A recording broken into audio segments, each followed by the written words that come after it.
ముఖ్యంగా డయాబెటిక్ పేషెంట్స్కి వాక్ చేయమని అట్లీస్ట్ 20 minutes 30 minutes వాక్ చేయమని చెప్తున్నారు. అది కంట్రోల్లో ఉండటానికేనా అది సజెషన్? ఏంటంటే తినగానే మనము sugars, it's diabetes is all about insulin resistance. So sugars బ్లడ్లో చాలాసేపటి వరకు ఉంటున్నాయి. సో అది మనకి వద్దు. దానివల్ల అడ్వాన్స్డ్ గ్లైకేషన్ ఎండ్ ప్రోడక్ట్స్ వస్తాయి. దానివల్ల ఇన్ఫ్లమేషన్ ట్రిగర్ అయ్యి ఆర్గాన్ డ్యామేజ్ అవుతుంది. సో మనకి ఏంటంటే మన మెయిన్ గోల్ షుగర్స్ని బ్లడ్లో ఎక్కువసేపు ఉంచొద్దు. సో షుగర్స్ని యూటిలైజ్ చేసేసుకోవాలి. దేనికి యూటిలైజ్ చేసుకోవాలి?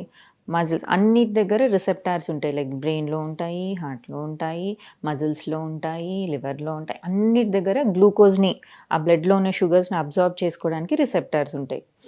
మేజర్ రిసెప్టార్స్ మజిల్స్లో ఉంటాయి.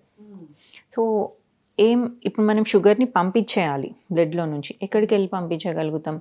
లార్జెస్ట్ కెపాసిటీ మజిల్స్ కాబట్టి. సో మజిల్స్ ఎప్పుడు యాక్టివ్గా ఉంటాయి? వాటికి ఎందుకు గ్లూకోజ్ అవసరం? ఖాళీగా కూర్చున్నాం. ఇప్పుడు నాకేమన్నా యాక్టివిటీ ఉందా? నా కాళ్ళు కంప్లీట్లీ సెడెంటరీ ఉన్నాయి. వాటికి ఏం యాక్టివిటీ లేదు. వాటికి ఎనర్జీ ఎందుకు? ఇప్పుడు అవసరం లేదు. అవి తీసుకోవు. ఓకే.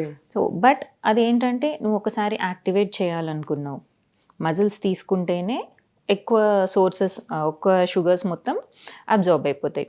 సో వాటిని ఎట్లా యాక్టివ్ పెట్టాలి అంటే walking or some form of exercise. తినంగానే వేరే స్ట్రెన్యూస్ ఎక్సర్సైజ్ నాట్ అడ్వైజబుల్. అంటే లైక్ డైజెషన్ ఇష్యూస్ వస్తాయి కాబట్టి walking is the safest. So day అంతా చేయకపోయినా అట్లీస్ట్ తిన్నాక ఒక 5 minutesకి క్యాజువల్ వాక్. మరీ చెమట పట్టాల్సిన అవసరం లేదు. బట్ మజిల్స్ కొద్దిగా యాక్టివ్గా ఉండాలి. కొంచెం మూమెంట్ ఉంది అంటే ఆటోమేటిక్గా షుగర్ స్పైక్స్ కొంచెం కంట్రోల్లోకి వస్తాయి.